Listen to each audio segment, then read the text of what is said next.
Well, hello there, everybody. How's it going? It's Thea. Welcome back to Garden Goddess Tarot, and welcome to a tag video.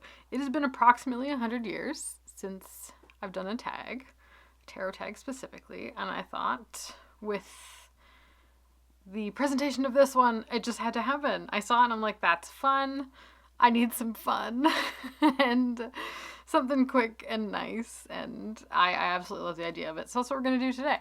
So Sylvie at Tarot Magpie created this tag, and it is called Taromance Tropes, which, is it a pun? We love a good pun. Basically, it's playing on romantic tropes in books, novels, stories, film, and it's kind of broken them down into different forms of relationships, romantic relationships and platonic relationships as well, and it has made them into tarot prompts. So I'm excited to tuck into it and see what kind of fun tarot deck related excitement is going to happen with this one. So, Taromance Tropes. I will link her video down below as well. I've seen a few other people do the tag so far. I think it's a fun one. I think everybody should do it if you have a YouTube channel and you're remotely interested in a cute little tarot tag. So let's just jump right into it. I feel like the best way for me to explain kind of how the tag is structured and works is by me explaining as we go. Prompts will be linked down below as well as other videos. But the first one in the Taromance Tropes tarot tag is the enemies to lovers category. So this is, actually I've got this here so I can look at the description specifically. Enemies to lovers, a deck, style, or system you've insisted wasn't for you until you realized that it actually was. And I love that. It's very that. So my choice for this one it's kind of a category as well as decks in general, and it's kind of these the kind of computer generated collage that something, how do I describe these? It's a very specific kind of subcategory of tarot. All of the Chiro decks fall into this category as well, and I always thought they weren't for me. I thought they were too cheesy until of course I tried them, and then I became instantly obsessed with them and now own pretty much all of them. Like I'm missing like 3, but yeah, they're such a thing. And then this here's the Tarot Illuminati had this was the first one that kind of came to mind. It had its moment in the online tarot world. Oh gosh, when was that? Years back. Showing my age a bit here, guys, but this one was everywhere. All of the like hotline readers were using it. All of, you know, the big reading channels, you'd see really used and abused copies of this deck with, you know, the box edges, really like gnarly old tuck boxes, just like cards that have been used and abused. Like this was their go-to one, and like me personally, based on what, you know, videos were finding their way to me. I saw this all the time and I'm like, that's not for me. That's like too campy. It's too ridiculous. Like I take tarot way more seriously than that. So I thought.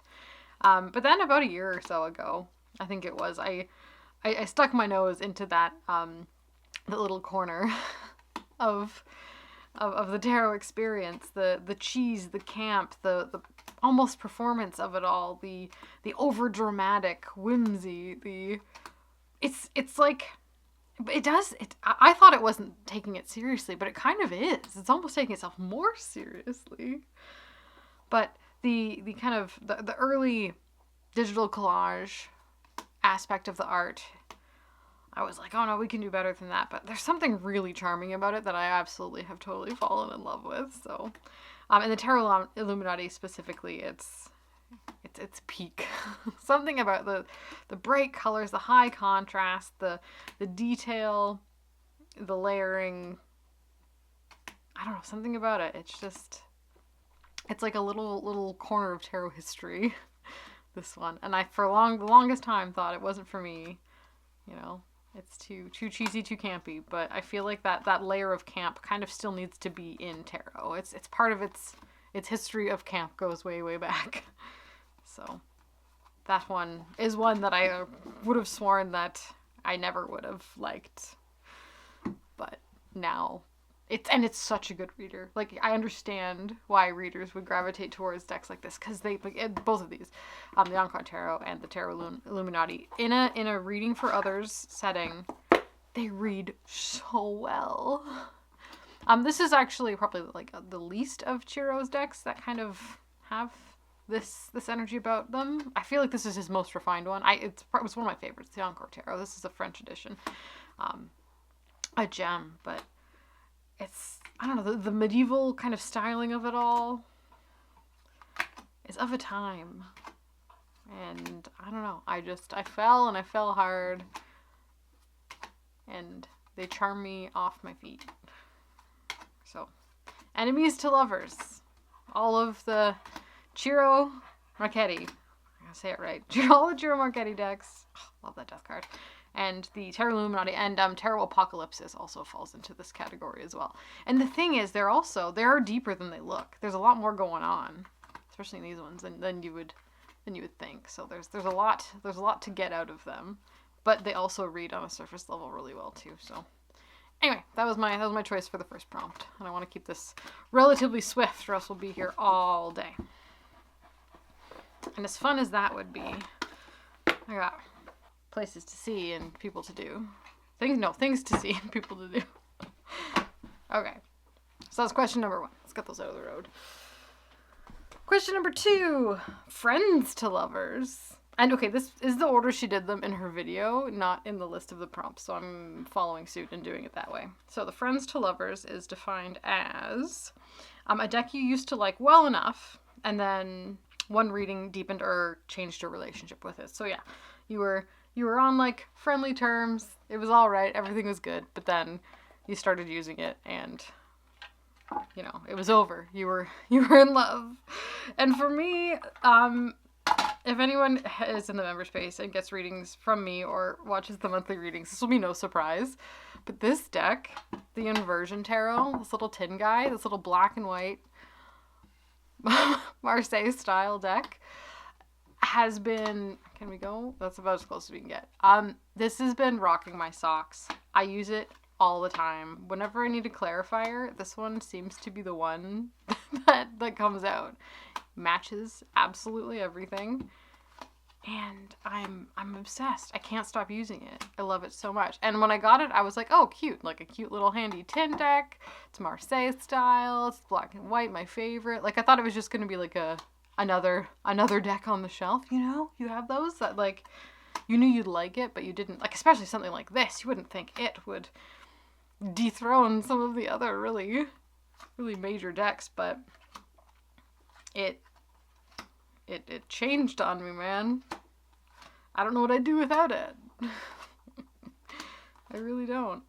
Also, why are there reversals in here? That's weird. But yeah, it's a treasure. So yeah, if you'll know, if you're familiar with my readings, this one pops up a lot. But it's just so handy, and it's so little, and it piles on top of other decks so easily. And it's fun and clear. And I love black and white decks. Oh, anyway, yeah, so that's my friends to lovers one. The Inversion Tarot, which I keep calling the Roland Nordic because that's the pip style that it's based off of, but it is indeed the Inversion Tarot. And it was a friend, and now it's my best friend / lover in the context of this deck. Question number 3 is the Slowburn. Alrighty, so the Slowburn is a deck you didn't have the best first impression of, but the more you worked with it, the more you liked it. Alright, so for me, this one, it was a really slow burn. It was so long. It was weird. Okay, my relationship with this one, it started passionately. So it starts weird with like an intense passion and a slight obsession. I was dying to know. I needed to see these cards, feel them in my hands, get an experience of using them. And then it didn't hit, which is wild. Revival Art 2. So you'll notice it is in one of my wonderful Crystal Haven bags. So it's obviously, we've climbed the ranks a little bit. And what happened was I started kind of forcing myself to use it.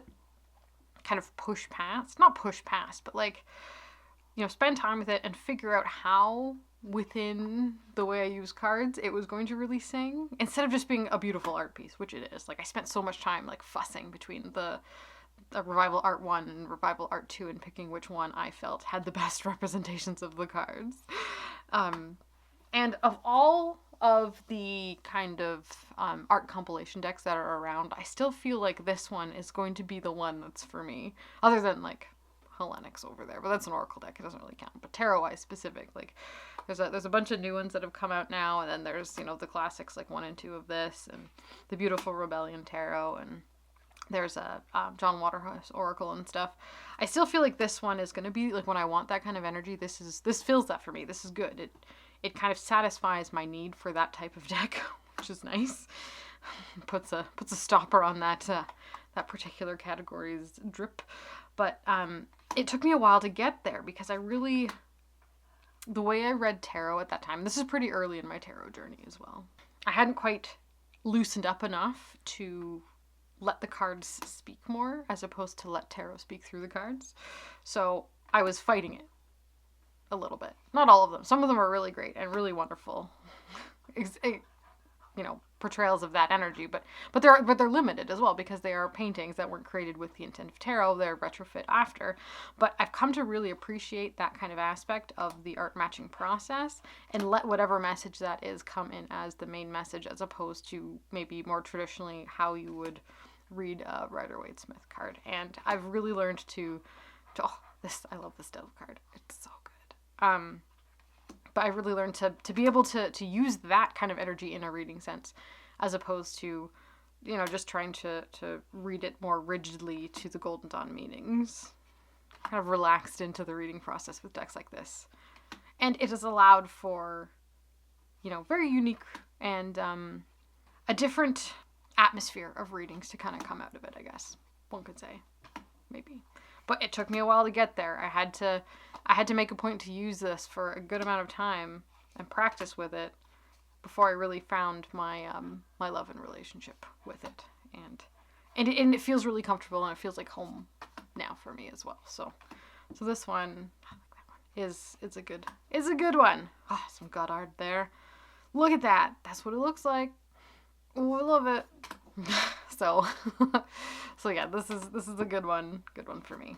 And it took me a while to get there. It was a slow burn. It started with like a big flame, and then it died down to a slow burn, and then it just kept going, and now we're rock solid. So that's good. So that is the Revival Art 2 from Taroko Studios. I'm pretty sure it's still available. And yeah, it lives in this gorgeous custom Crystal Haven UK bag. These were made to match the Hellenic Oracle. There's a bunch of different designs. I think they're still available on Etsy. I'll link it down below if you're interested. And then they're gorgeous and super luxurious bags. And only the best decks get to live inside them.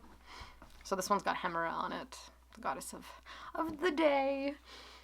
A sweetie. Okay, the next prompt on this tag is the Forced Proximity deck. And so this one is described as a deck you used for a month or took on holiday, made yourself work for, that changed your relationship with it. And I guess in a way, the Revival Art kind of fits into that as well, but this one specifically for me more so, because I was literally trapped with it for like a month. But it changed my relationship with it. It didn't take it from being not a good relationship to a better relationship. It was already a good relationship to begin with.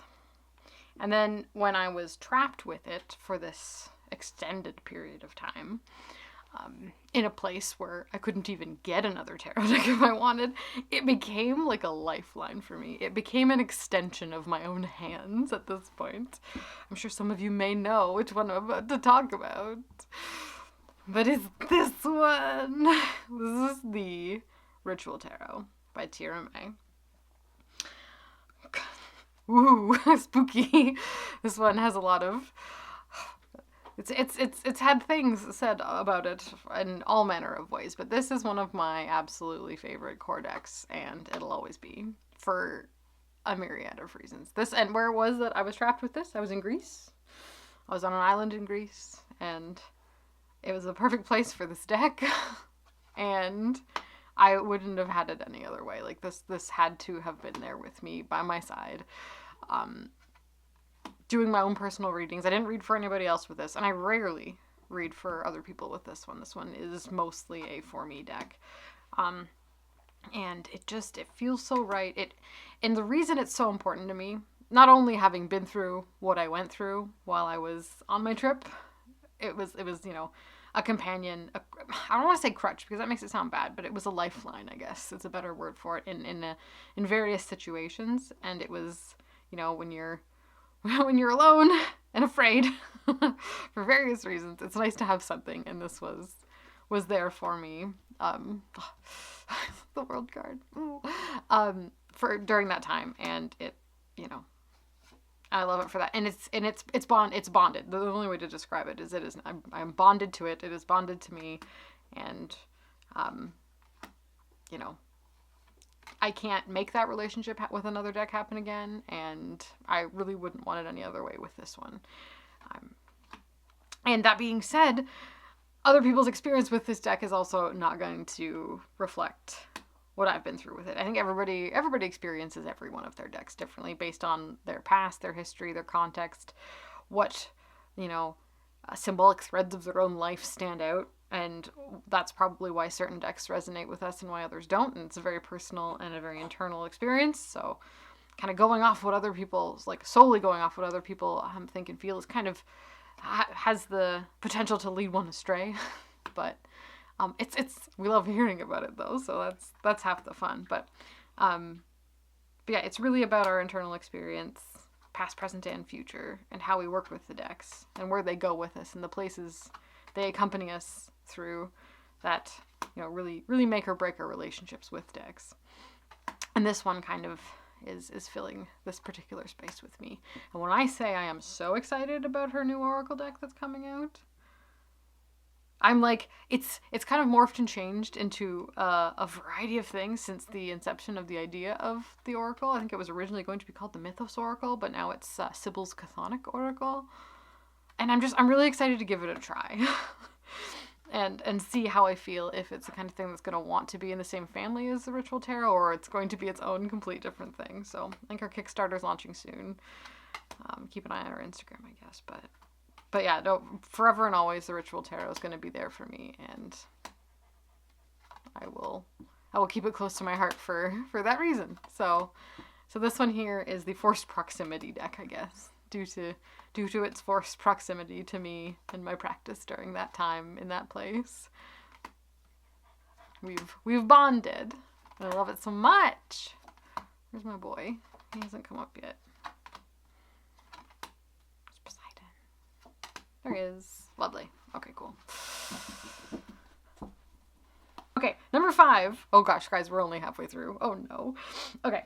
Number 5 is the Opposites Attract deck, and this is a deck that is not your usual style, but that you love it anyway.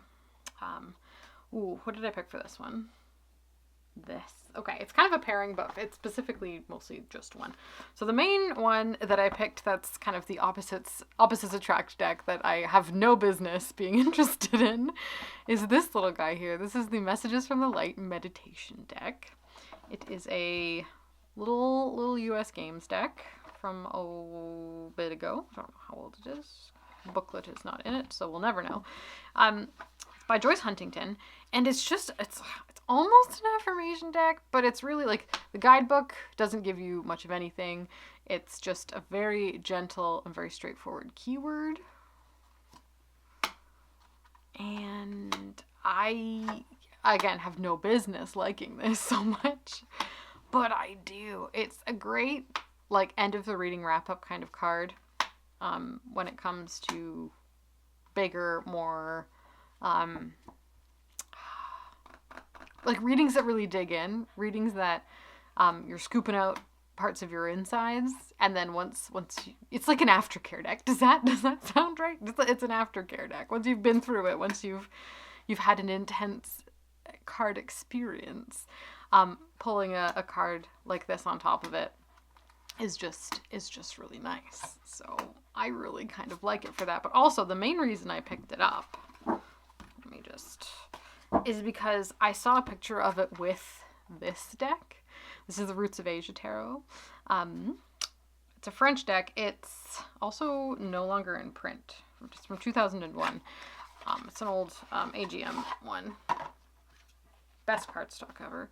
Backs look like this. But I saw these paired in English Witch in France's on her Instagram. Yes, that's correct.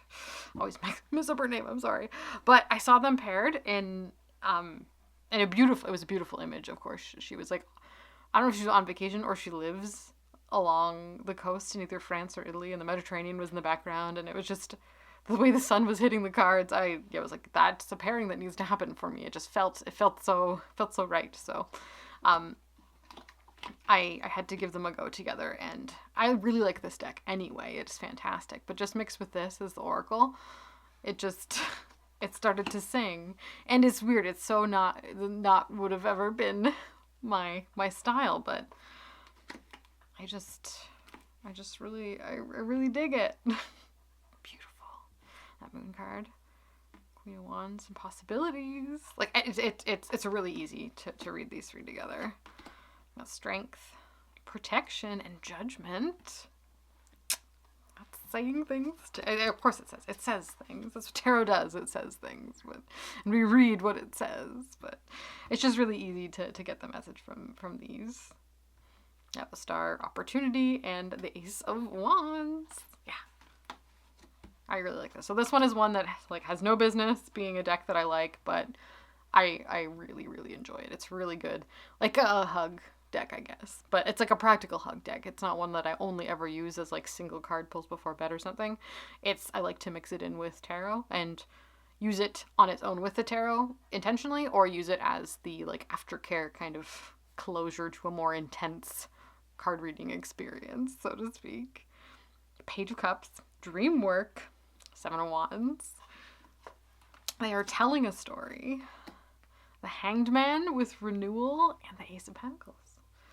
And like, just the image, look. Oh, it's so good. Sorry, I could do a whole video on just this pair. Maybe this is, this isn't really Gemini-y. I was like, I'll use this deck combo for the Gemini readings this year, but I don't think it vibes.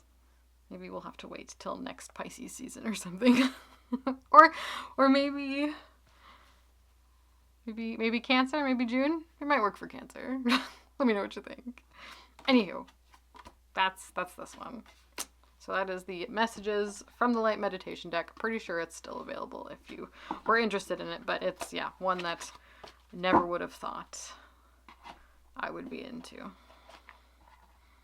The Opposites Attract deck. Amazeballs. Okay. Next we have number 6 is the Blind Date Tarot, and this one is an impulse buy or a gift deck that you got without much research but ended up really loving. This was really fun. I didn't do much research on this deck specifically, but I'd owned 2 of her Oracle decks, but I had no idea what the tarot was like. But because I liked her Oracle decks, I thought, why not jump right in and give it a go? This is the Noisy Museum Tarot by La Green Witch, and she is the creator of this and the Heavy Iridescent Oracle and the Craft Decadence Oracle, which I both love and are amazing. Cute little tiny pocket decks that are just very, very great for personal work. But this one, I'd never seen a walkthrough. I just knew that it was called the Noisy Museum Tarot, which, again, the name alone has me sold. Sounds fantastic. So I went on to, was it Game Crafter, I think, that they are sold on, and I just ordered it, which is pretty ballsy for an indie deck. Like, not watching a walkthrough before buying an indie deck feels like gambling. It really does. Like, usually I will research. I will make sure at least see a walkthrough, or at least see enough of the cards to get an idea that I'm going to like something. But this one, I took a risk. I took a risk, and it paid off so well. It's fantastic. I will show you lots of cards. I'm pretty sure that's Circe. She's got yellow eyes. I would imagine it is. But I love kind of finding the art. I don't know all of it by any stretch. There's the collage-y elements of it. The titles are well done. They're the element and the letter for the court, so that's the knight. But it's a treat and it's a treasure, and I use this a ton. I love reading for other people with it. It sings for that. I love it for myself. It matches so many things, especially the kind of collage-y history flair decks that I tend to enjoy. That's a gorgeous card. Oh, it just works so well. For me personally. This may mean nothing to you, but how I like to experience kind of message-laden energy from a tarot deck, it's perfect. So you got Circe again there, who is the Nemesis card in the Hellenic Oracle and the Ace of Cups. Lots to bring in, and you can totally ignore that information if you want and just read it as the Ace of Cups. It's great. Page of Swords, an adorable little angel baby. Two of Cups. The reflection aspect of that is perfect for how I read the two. Star. Got Lilith on it there. Yeah, no, it's just a treat and a joy. And I love it. And I had no idea I was going to love it until I purchased it. I think I have a whole walkthrough of this, actually. I did do a walkthrough of it. My gosh, I'm so smart. I did a walkthrough of this if you want to see all the cards in greater detail. And more of my thoughts on it, but yeah, it was a good one. Look at those grapes and the Nine of Pentacles. Yes. Oh, and we'll end with him. Perfect. Wonderful. So yes, the Noisy Museum Tarot by the Green Witch, available on GameCrafter, was one that I took the plunge on. Oh, and this bag is also by I think it's called the Cloaked Cat on Etsy. See if I can remember to link it as well. One of these days I'm going to make a bag video. But yeah, so that one is the Blind Date deck. Okay, number 7 is the Second Chance deck. Did I pick one for this? Yes, I did. Okay, I just didn't write it down. A deck you plan to get rid of, but that worked its way back into rotation, is the Second Chance deck. This is prompt number 8. 7. Prompt number 7. I chose this. I almost got rid of this. In the member space, I did a declutter and it was in the pile and I briefly talked about it. I think this is called the Divine Nature Oracle. It's an Angie Sullins deck. It comes in like a big box with a big book and this bag, and I need to get a better bag for it, but I got it because, okay, the backs are really cool. They're gold, shiny. I think they just look neat. And the art on it was so, and I have no idea if this is AI. Like, I think this came out before the real AI boom sort of happened, but I don't know. I should probably look into it. But it kind of, does it have? Maybe? There's no hands. Point being, I have no idea where the art comes from, so I can't promise it's not AI, but I really like the look of it. And the keywords aren't bad as well, especially when mixed with the tarot. And this goes really well, again, with those the painted style I like, and I really want to try this with the Lonely Dreamer tarot that I just got. And I just really like the keywords. Like, there's things about it I still don't love. Like, it's not the hugest deck ever. It's got kind of sharp gilding. Something about having the numbers on here drive me nuts also. I just feel like they shouldn't be there, and maybe the font should be a little bit less, like, Times New Roman, but I don't know, it's probably not Times New Roman, but it looks darn close. But I don't know, I like it, but I was having a weird moment with it, I guess. And it almost left. But I think the box also doesn't do it justice, because I think what's the box? Because you can see like what the art style of most of the cards looks like, but then the box looks like this, and it's like bright and white, and I don't know. I feel like it's, in theory, deeper than the box design suggests, while at the same time it might also look deeper than it actually is. Like the depth of the meanings doesn't come from the guidebook. It comes from like my experience reading the cards. And like some of the art is all over the place. So I don't know. This deck perplexes me. I can't put it in a box. I can't understand it, but I don't need to understand it to be able to use it. Surrender the resistance. Okay. I'm also losing the light. It's been weird. It might thunderstorm again. This time of year it's impossible. It's just the rain comes and goes as it will. But yeah, I don't know. It's good. So this one, I really like that card too. That's a good card. But yeah, this was one that was a second chance deck. We're giving it a second chance. And I think I like having it around. But I also, it's still on probation, trial period. So the Divine Nature Oracle is that one that I almost got rid of, but she's still here. We're giving her a go. Okay, question number 8, Unrequited Love. You really want to love this deck, but it just doesn't love you back.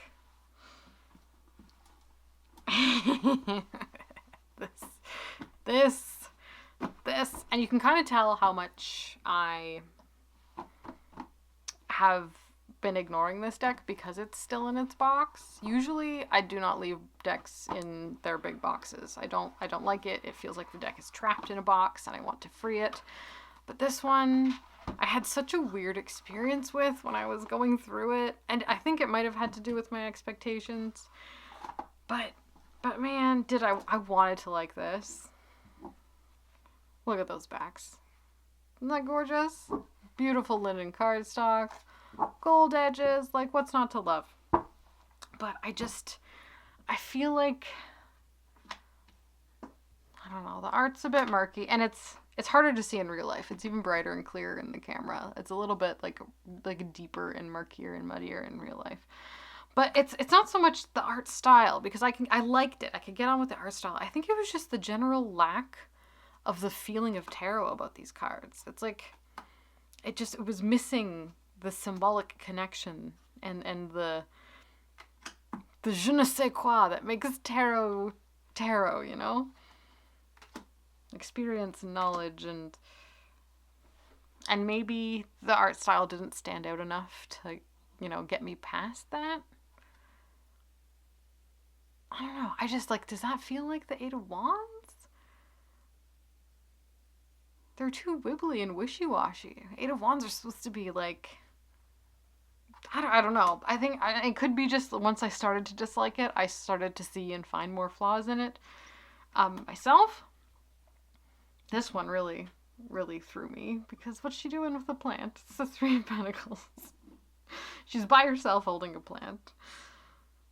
I guess the growth aspect of the 3 in the Earth suit of Pentacles, like, I guess you can kind of break it down to that, but that's not quite enough for me, considering how similar certain other cards are in the deck also. So I don't know. I wanted to like this one, but we didn't get there. And I thought I also might casually use it just as like a easy reader for other people. But if I don't like it, I'm not gonna subject other people. Like I haven't pulled it out. I will be entirely honest. I might have used it once or twice since I did the walkthrough, and it just didn't do it for me. So I think this one is gonna live in purgatory for a little while. And the love is unrequited. It's meant for someone else. Oh, I do like that card though. Oh, but that's one of the ones that I really don't like. So, so yeah, I don't think I'm not here for it. I'm just not here for it. So, it's destined for someone else. Someone else is waiting patiently for the experience of this in their life, and hopefully I will be able to give them that. But it just didn't do it for me. You know, there's no point in trying to make something work if it's not gonna. So it's going back in its little box with its giant useless book. Sorry, that's and it will go back in purgatory. But yeah, that's the Mind's Eye Tarot US Games one from last year. Alrighty, now we're into question number 9. We're almost there, guys. This is the love triangle. So this prompt is about 2 decks that are in competition with each other in your collection, or a pair of decks you always use together. I'm going to go the competition route, and I picked 2. I've got 4 decks for this question. I did pretty good at not cheating so far, but I had to cheat here. So initially, the first 2 decks in direct competition with each other that I thought of immediately, just in their energy and the way they feel, is RWS, which I love that the tower's on top, coming in hot. Them's fighting words. It knows it's getting put up against this one. And the Thoth. I feel like whenever I'm going to use either of these, I automatically think of the other at the same time. Like, when I'm going to use the Thoth, I'm like, oh, maybe I should use the Rider-Waite-Smith, though. It's like they're kind of in the same breath in my mind. So we've got the lovers here in the tower as...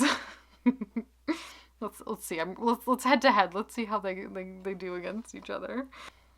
But yeah, no, I always, they're kind of both, I keep them both in the same bin next to each other also, so that might have something to do with it. And just like the competition, you know, Crowley and Waite not necessarily getting along in any way whatsoever in real life might be present as well. But just the decks themselves, it's like, okay, if I want a traditional deck, I usually think big three: Marseille, my Nicholas Convert, or the Rider-Waite-Smith, or the Thoth.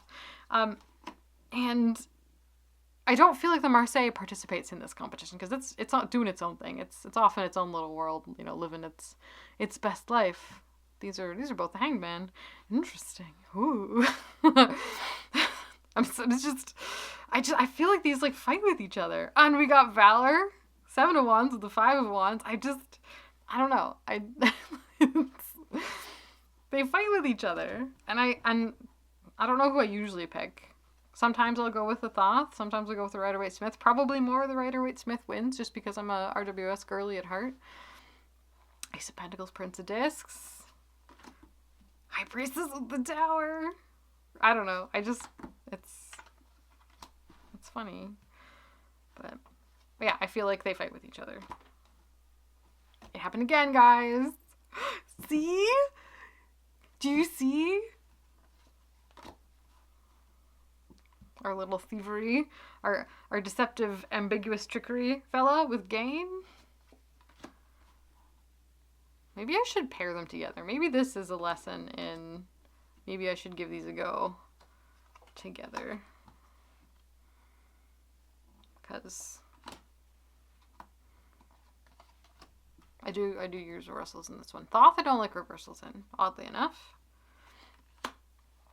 But anyway, yeah, maybe this is a sign I should try and use them together. I know like they aesthetically don't match at all, but maybe that would be fun. A good way to reconcile this head-to-head combat that we seem to be dealing with. I guess I don't need to be flipping them over, but yeah. So anyway, those are those two, and I feel like they are in direct competition in the collection. But like, there's no risk of me getting rid of either of them.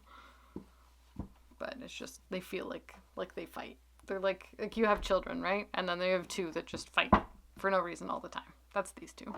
Petulant children. And the next two that I chose for this are these two. And these two are an example of decks that fill the exact same place in the collection. And to be entirely honest, this has been in purgatory for a while. Pretty much since I got this. But with it still being present, it still has a way of... Hold on. Box. I guess we only need half of them. Do what Marlena does and only pull out a couple cards. This is the beautiful Creatures Tarot, a Jasmine Beckett Griffith artwork compilation, and it's a great deck, and it's mass market, and it's easily available, and it's pretty good. But then Julie went and made this one, which is the notorious JBG Tarot, and it's better. And you know I love a little mini pocket deck. And the cardstock is the make playing cards. I got the smooth one. You can also choose to get the linen if you want. It just, I don't know. It's better. I like it more. So these are in direct competition because they're both Jasmine Beckett Griffith artwork. She made all of her artwork public domain so that people could use it as they wish. So Julie went and turned it into a really amazing tarot deck with perfect choices. And this one, it's good, but it's not. Julie's is better. It is. So. Oh, and there's, yeah, they changed the name. See, that's the devil. Or no, that's death, sorry. That's transformation. Good picture, though. I don't know. I always use Julie's more. There's death there. I think there's a few videos out there comparing them, like, all the way through in order, if you wanted to see card by card. But especially with the court cards. The court cards in this one are done astrologically, which is great. I like the associations, but the art style's a little different, so it kind of throws you. I don't know. It's a good deck. And, like, if you're not one to want to order from Make Playing Cards, then, like, I would say totally go for it. It's got, keep in mind, this is only half the deck. It's big and it's a bit cumbersome, but it's got, like, beautiful purple edges. It's matte, but I don't know. I just like Julie's better. So, Notorious JBG and Beautiful Creatures Tarot are in direct competition, but only until I end up getting rid of this one for the sake of this little guy. And it's just, such a good reader too. They're so sweet, and they're just so easy to make a mountain of cards. And she gives you options as well. So there's 2 10 of Swords. Actually, there's, I don't know, probably 10 or between 10 and 15 multiple options for cards that you can choose which one you like better for that card. And I liked both 10 of Swords, so I kept both of them in. But yeah, it's a lovely little one. So anyway, enough about that one. Enough gushing. Also, if you don't know who Julie is Peekaboo Rose, who has a tarot tube channel, which you should be watching. Not should. You can do whatever you want, but I would highly recommend watching because she's amazing. She's so sweet, and she has fantastic taste in tarot. She knows her stuff, and she's a sweetie. Okie dokie, we've made it to the final question. Question number 10 is the Soulmates card, and it is When It Was Just Meant to Be, a deck you fell in love with immediately. This one, I could have chosen many. I'm quick to love. That's something that people may or may not know about me. And I could have chosen a deck that came from the bowels of my soul, that I created, but I will spare you that because I talk about that one way too much. So we're not going to talk about that one today, even though know that it probably also counts. I instead chose this one as being a Soulmate deck.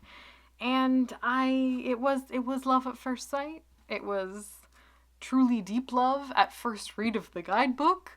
And it was a deck that taught me what tarot could be and how I could use it. And it's forever a treasure for that. This one, it's a deck that has a lot of mixed feelings associated with it. A lot of people are very much, oh no thank you. A lot of people are like, it's pretentious, doesn't know what it's talking about, but it's everything to me. It is the standard with which I hold most tarot decks up to in comparison. This type of deck anyway. This is the Marielle Tarot, and this is not a new deck. This again, showing my age a little bit. When even did this come out? Hold on, I've got the book. Okay, the second edition, which this is not, came out in 2012? Is that correct? Or 2019? 2019 might have been the second edition. 2012 might have been the first one. But it's been around the block a little bit. It took her 10 years to paint all of the images. And I like that slow, methodical, study-laden, personal journey kind of process of making it. I do like that. I can't say that I'm not biased because of that. The time and effort, the thought, the personal experience that went into it, it really feels like something that came out of her insides. It doesn't feel like it's inspired by anything else. There's never been anything like it. And there was never anything really like it before it. It does its own kind of thing with the tarot system. Not the system. The system is still tarot. Tarot's still tarot. Some people say it's inspired by Marseille, just the way the energy flows through the suits. Some people say it's a bit thothy. I think there's the least amount of thoth in it. It's a Golden Dawn deck though, with the measured progression of energy throughout the minors, and then it kind of picks certain themes for each of the numbers. So all the 4s kind of have the same setting or theme. All of the 5s kind of have the same setting or theme. The 6s, so it kind of uses the numerology that way, and then it ties the numerology of the minors to the numerology of the majors. So again, it's a bit different than a regular tarot deck, but it still relies on those core principles of tarot.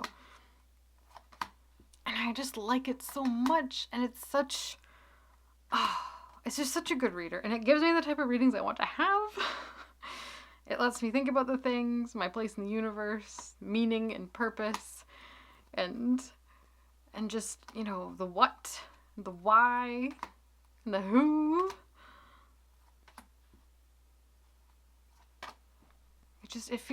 For me, it feels meaningful, and I'm always really happy when it comes out. You know, the messages, it's not like, and it's not comforting, it's not cozy. Sometimes it's confronting, sometimes it's challenging. It tells me what it is through the lens of tarot. And, you know, boiling it down, it's just another tarot deck. It's the same 78 cards that we're all used to. So it's in no way any different than any other tarot deck. But at the same time, it's worlds different than any other tarot deck ever. I've used it for my card of the year this year, which is the 3 of Wands. And it's been out, I've been staring at it every day for months now, it seems. And there's still more of that message that's kind of revealing itself to me as the year goes on. And I love that practice as well. But I have this, and I have the second edition as well. So even though this one is missing a card, I can still use the other one for messages. But it's just, it's it. This is how I like my tarot. This is how I like my tarot served.